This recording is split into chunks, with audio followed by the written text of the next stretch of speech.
Bismillahirrahmanirrahim. Assalamualaikum warahmatullahi wabarakatuh. Apa kabar teman-teman semua? Semoga selalu dalam kondisi sehat walafiat ya. Oke. Semua mahasiswa, terutama mahasiswa S1, untuk bisa menjadi seorang sarjana, maka dia harus menyelesaikan satu tahap akhir, yaitu menyelesaikan skripsi. Seperti kita ketahui bahwa skripsi ini merupakan hal yang wajib bagi semua mahasiswa.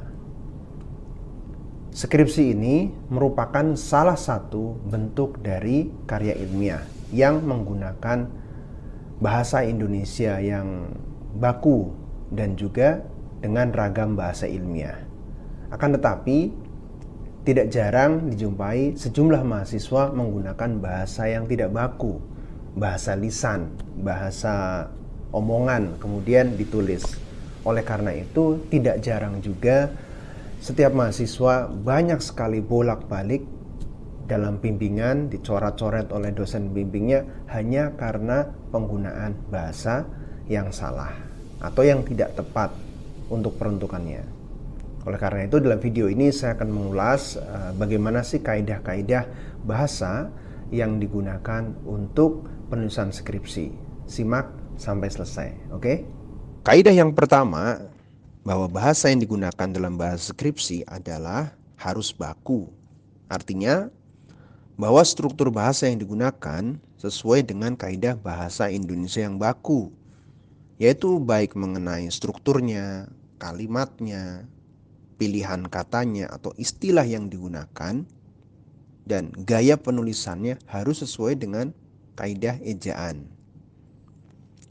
Pengaruh bahasa asing atau bahasa daerah menjadi faktor umum yang memicu kesalahan dalam penulisan kata baku.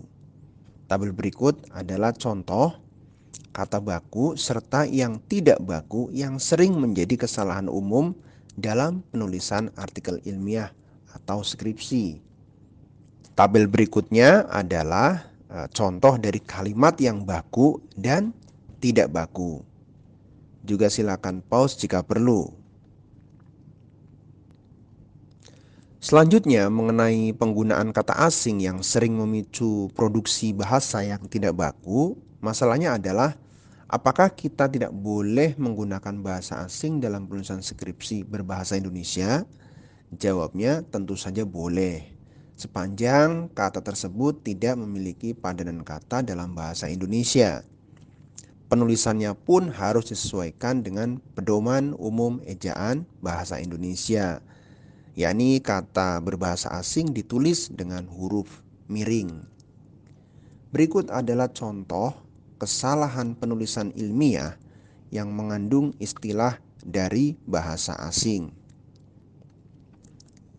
Syarat kebahasaan dalam karya ilmiah berikutnya adalah kalimatnya harus logis.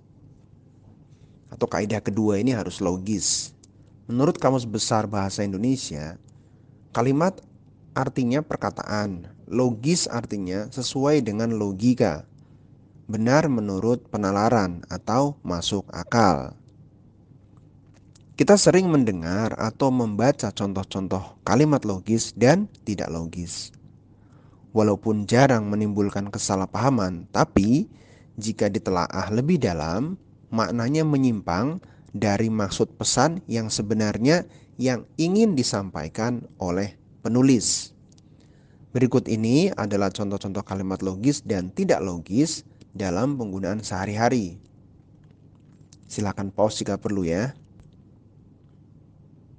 Demikian tadi pembahasan mengenai dua syarat kebahasaan dalam karya ilmiah dari sisi kebakuan dan kelogisan bahasa. Insya Allah kita akan melanjutkan pembahasan pada video selanjutnya. Terima kasih sudah melihat video di channel Agus Academy. Jangan lupa komen, like, subscribe, dan jangan lupa tekan loncengnya supaya teman-teman bisa mendapatkan update terbaru dari Agus Academy. Assalamualaikum warahmatullahi wabarakatuh.